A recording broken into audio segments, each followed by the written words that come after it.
look so happy. Does God really care about me? Why me? Does anybody love me? Will I go to heaven? Why can't I trust anyone? Why now? When will this pain end? Are you even Why listening? can't I do anything Do you right? even care? Anyone miss me when I'm gone? I believe. Help my unbelief.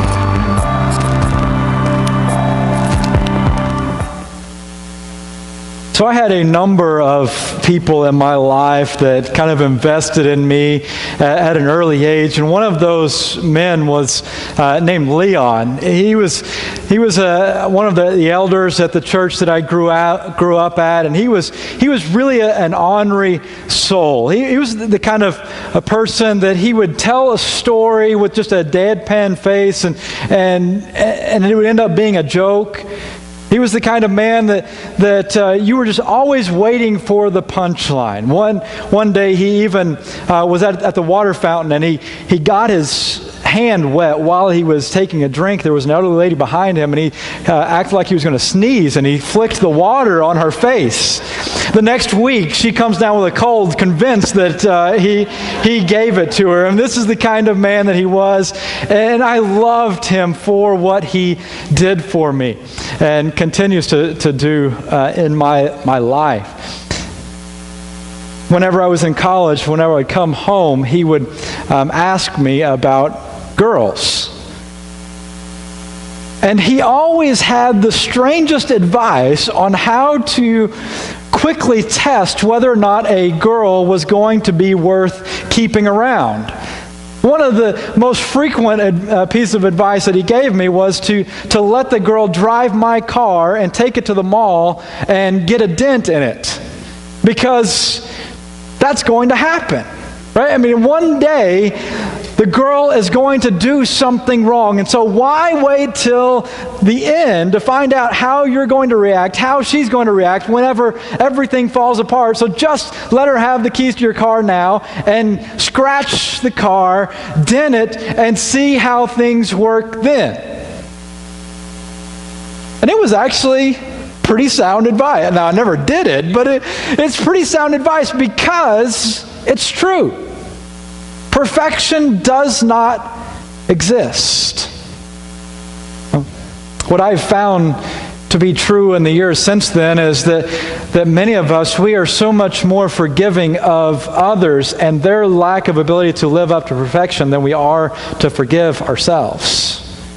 That it's less of a crushing blow to see the failures in others than it is to see the failures in ourselves. Just this last week I read that there has been a 1-month decline in white female life expectancy in the United States.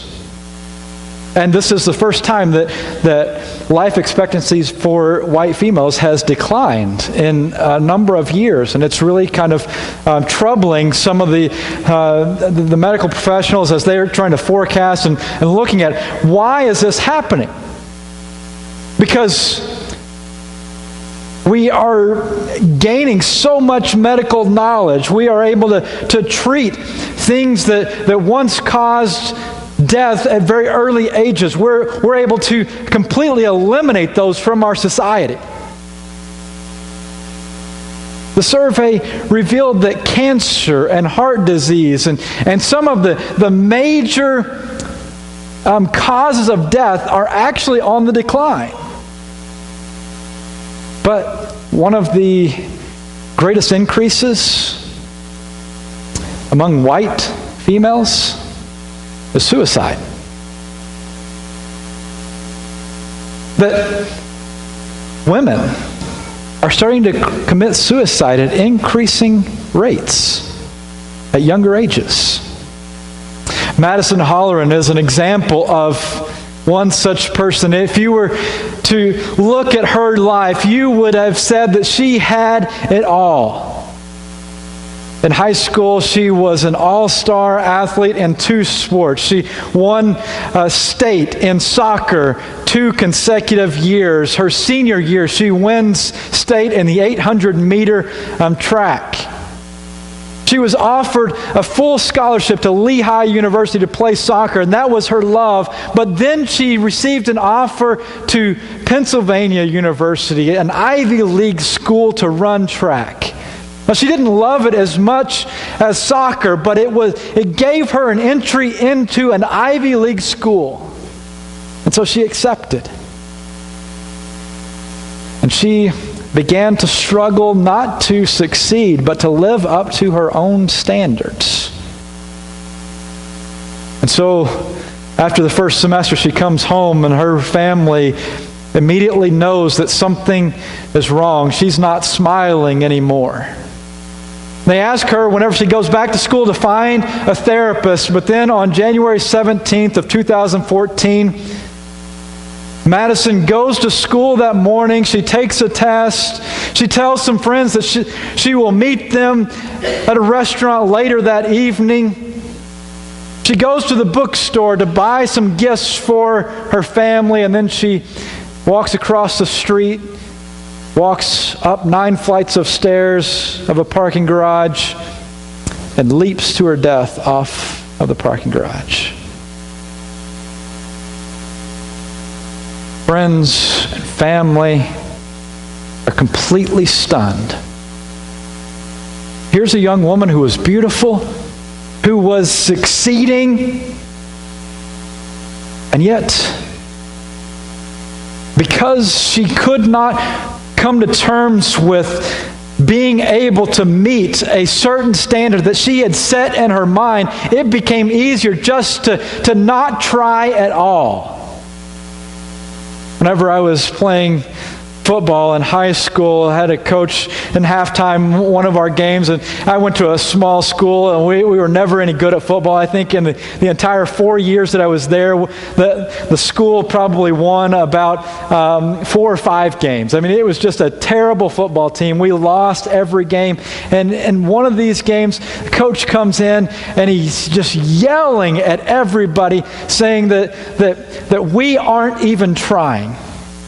That it's as if we have gone into this knowing that we are going to lose, and so we have said that it's better to not try and have the excuse of saying, well, I didn't try, than to give it our best and still fall short. And as a 14 or 15-year-old sitting in the locker room listening to that, I thought that was the most absurd thing that I'd ever heard. But now, I find myself doing that. I find myself sitting in conversations where people can't seem to get over their own mistakes. One author in a book about perfection says that aversion to failure motivates us to take necessary precautions and to work harder to achieve success. By contrast, intense fear of failure often handicaps us, making us reject failure so vigorously that we cannot take the risks that are necessary for growth. That we are so paralyzed by our fear of failure. We are so paralyzed by being found out that we are not perfect, that it's easier for us to just simply not try to do anything. Just to sit at home and make sure that we are safe instead of taking any kind of risk and letting somebody see us fall. So we've been studying doubt. And for many of us that are gathered in this room, what we struggle with is not doubt that God exists. It's not struggling with believing in God. Our questions of doubt is, can God use me? Because we live in this world where everything is run through a filter. Everything is pristine whenever it is put out in public. And we look at our lives and the spaces in between the pristine images, and it just doesn't match up. Moses was a man who knew what it was like to live a life through a filter.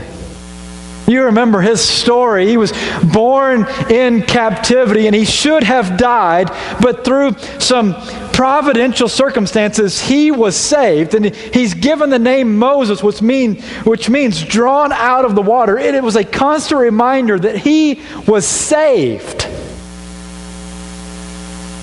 How many times do you think he was told by his mom that God has a purpose for you?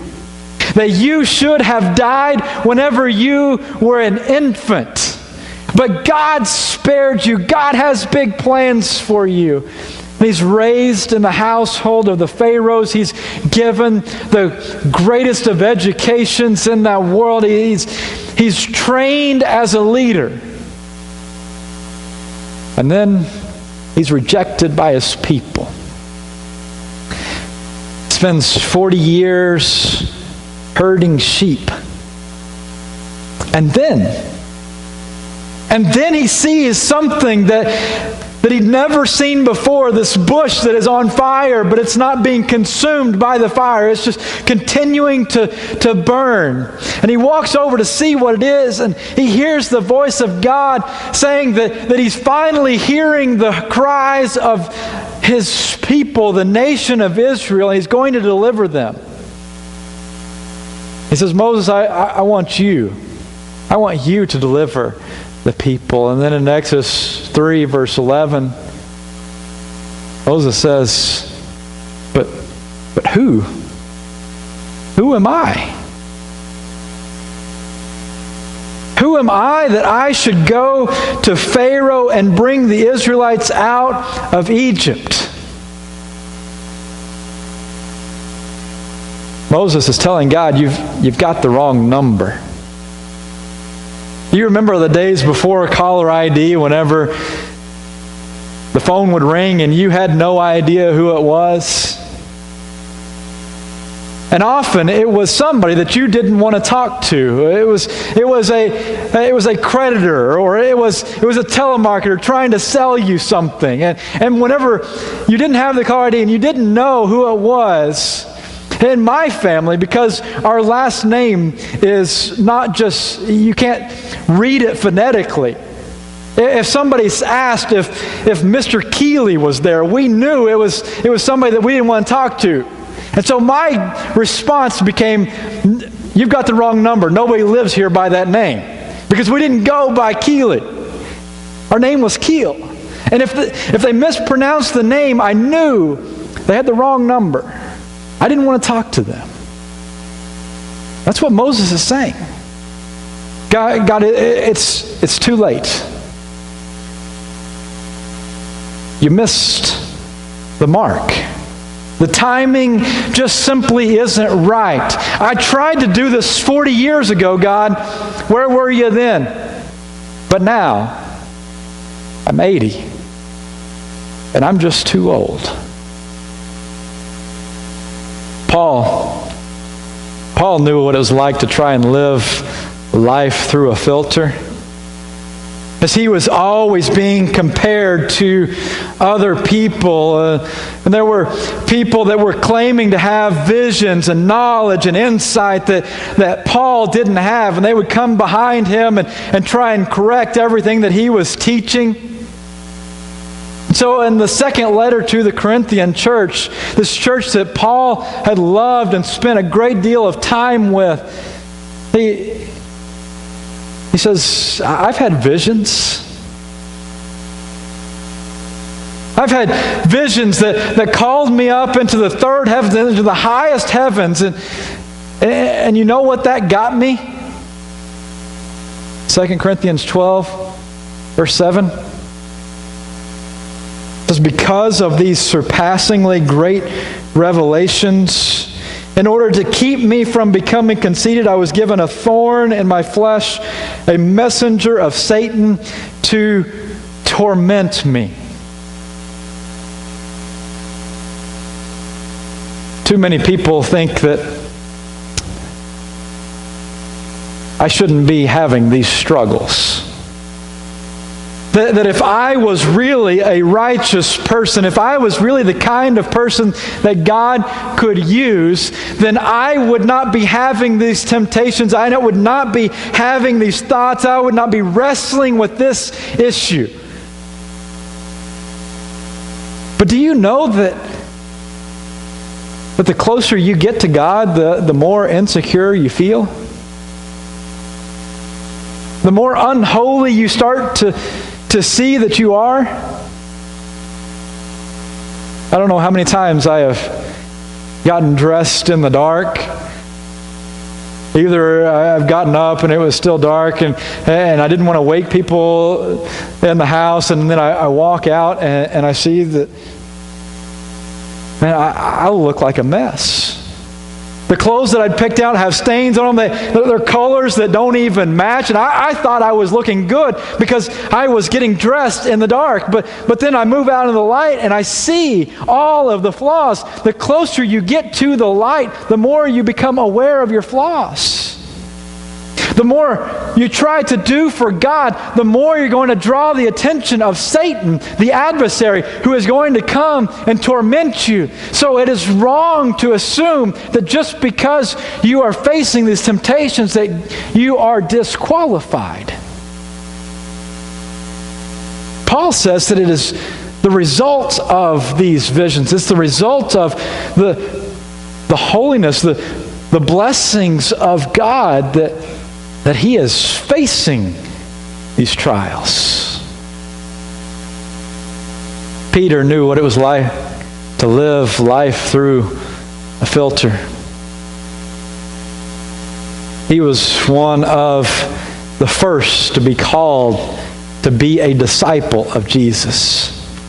He was one of the first to just drop everything he was doing and follow Jesus. He is the first to look at Jesus and say, "You are the Son of God. I want to follow you. You have the answers. We can't go anywhere else because you alone are the Messiah."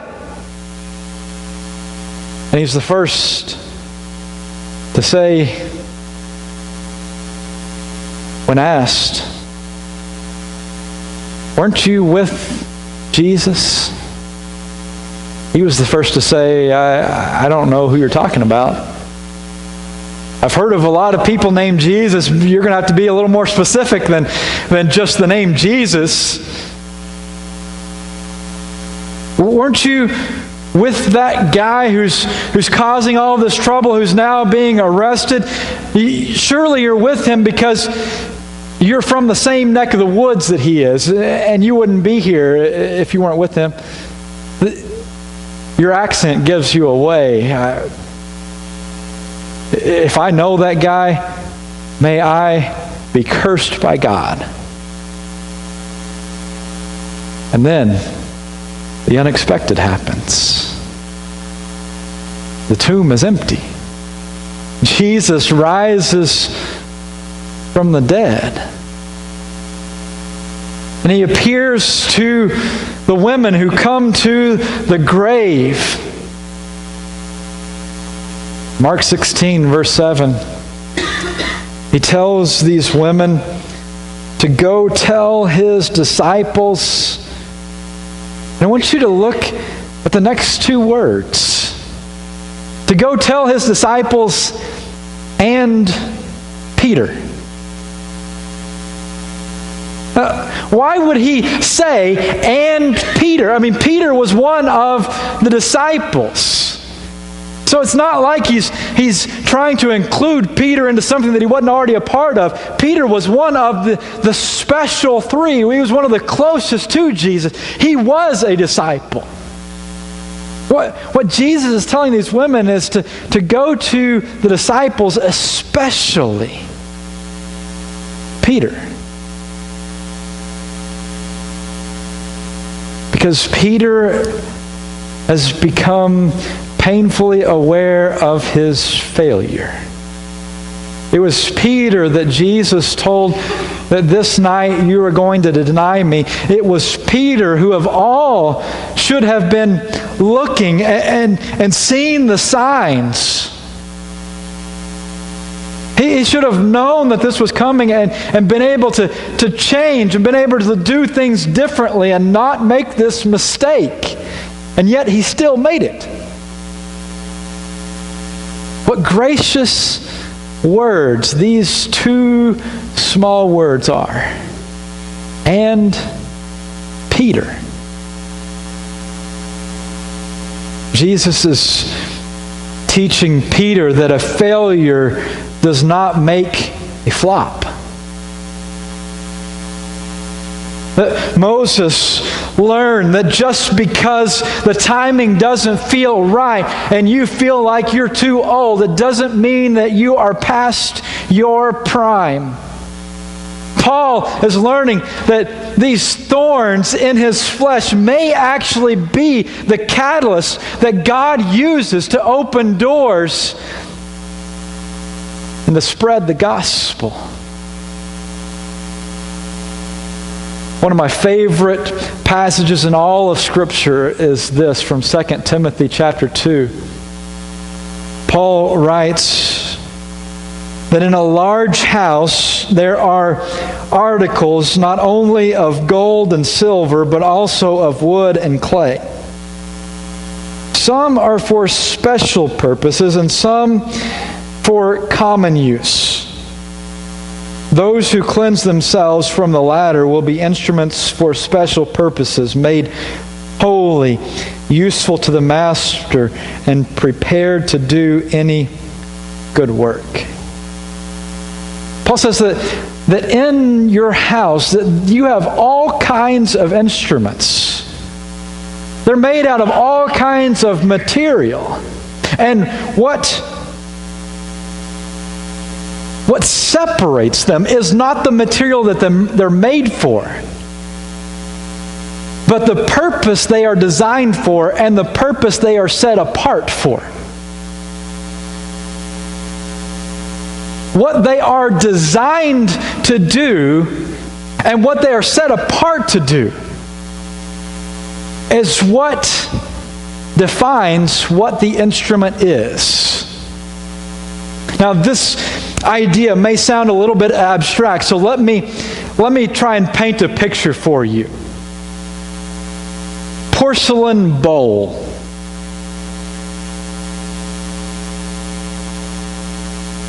It is something that is made out of mud and water and placed into a fire. It's the exact same material. What separates out a porcelain bowl from a porcelain bowl?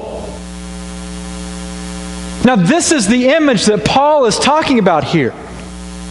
The language that he uses that says that some instruments in your house is set apart for common purposes.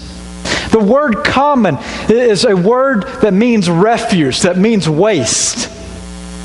So he's talking about the toilet. And then there are some things that you eat out of. They're made out of the same material. What sets them apart? What they are designed for and what they are set apart for. You set apart the sacred things, the things that are clean, the things that are holy for holy things. You set apart the things that are for common, for refuse, for waste, for those purposes, and you don't mix the two.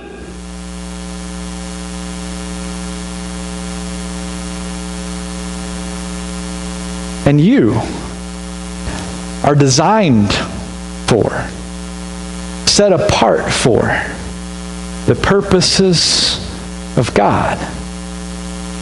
In Ephesians 2, verse 10, Paul writes that we are God's handiwork, that He has formed us. We are created in Christ Jesus to do good works, which God prepared in advance for us to do. You hear those two concepts in that verse. That God designed you for something, and He has prepared in advance. He has set you apart for good works.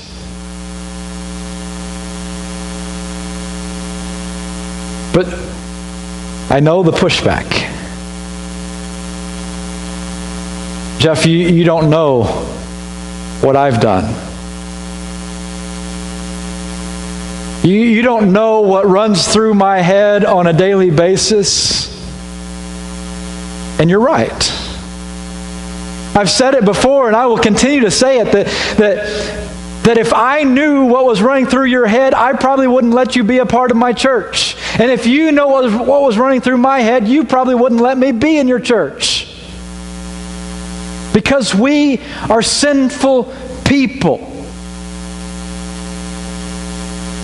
But the story of God reveals that God uses broken vessels.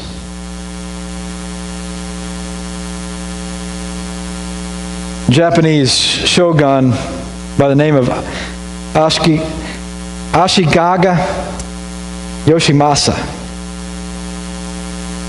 He broke a tea bowl in the late 15th century, and it was a precious tea bowl to him, and he wanted to have it repaired, so he sent it to China in order to have it prepared, and he was horrified whenever it came back and it was repaired with staples. He thought that it just destroyed this beautiful piece of work, and so he gave up on having the Chinese try and repair it, and he sent it to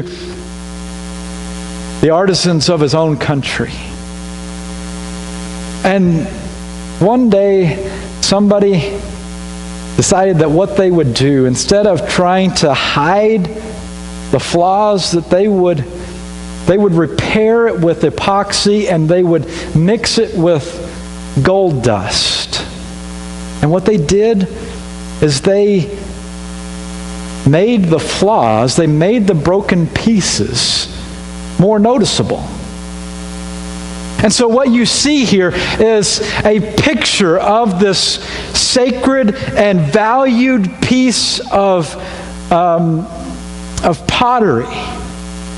Now, this wasn't the one that he had, but this has become a valued practice in the Japanese society. To take broken things and to repair them, not in such a way that you hide the brokenness, but in such a way that you highlight the flaws.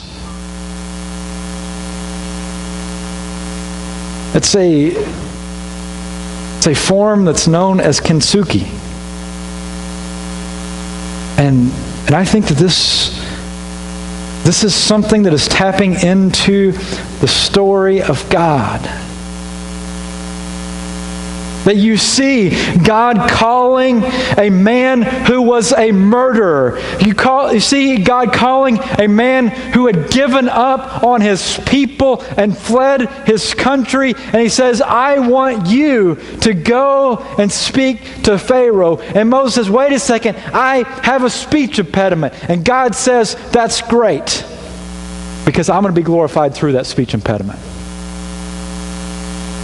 You have a God that calls a man who was at least a witness to murder and who had violently opposed the movement of Jesus Christ. And he says, I want you to become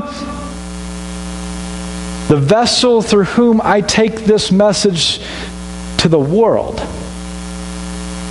And he says, now wait a minute, I have this thorn in the flesh, and we don't know what that thorn is. Some think it was an eyesight, some think that it was a result of the beatings that he took. Maybe it was the result of the memory of the persecutions that he led against the Christians. But I think it's significant that we don't know, because we see our own flaws in that. And 3 times, this man who had healed others can't heal himself, and he hears the voice of God say, my grace is sufficient for you. In your weakness, my strength will be seen. You have this God who uses the greatest failure, the most public failure among the disciples. And he says, I want to call Peter too. And this is the man who's going to stand up among all the others on the day of Pentecost and defend what is taking place on that day. It is Peter who is going to be the first to speak to the Gentiles and say, you know what? The Holy Spirit's going to the Gentiles. I think we need to go to the Gentiles too. And Peter is going to be the first to stand up and say, wait a second. I don't know that I'm qualified.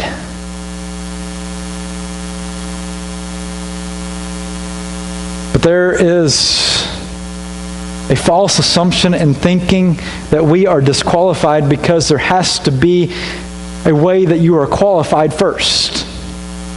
And none of us are qualified. Ever. There's nothing that you can do to be qualified to be used by God, for we all have fallen short of the glory of God. But in Christ Jesus, we can come to Him and have our broken pieces put together, and we don't hide our doubts, we don't hide our failures, but we allow Christ to be seen through them. I don't know all the details of your story, but I know a God who is big enough to mend things, who is big enough to put everything that is broken back together again and do it in a way that it is called workmanship, that is called a masterpiece. So, you're made of dirt and water. You've got some cracks in you. Which are you going to be?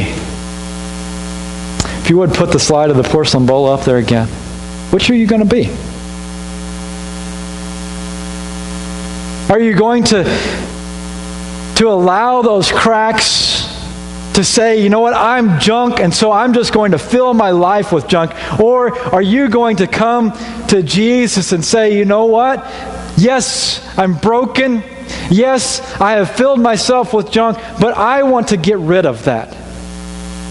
Paul says that those who cleanse themselves from the refuse, who cleanse themselves from the waste, will be instruments for special purposes, set apart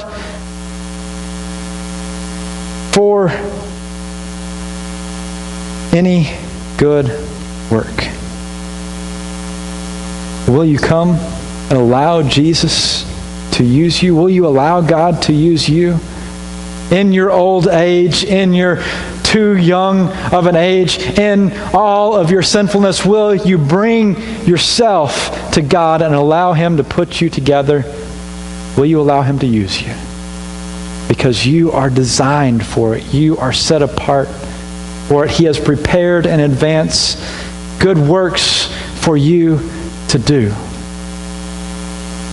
We're going to sing a couple of songs, and during this, if you would like to respond to the message of Jesus Christ, you can come to the front or to the back. There will be someone there to assist you, to pray for you and with you, to help you to come and encounter Jesus, to put the broken pieces back together. If there's some way that we can help you this morning, why don't you come as we worship together?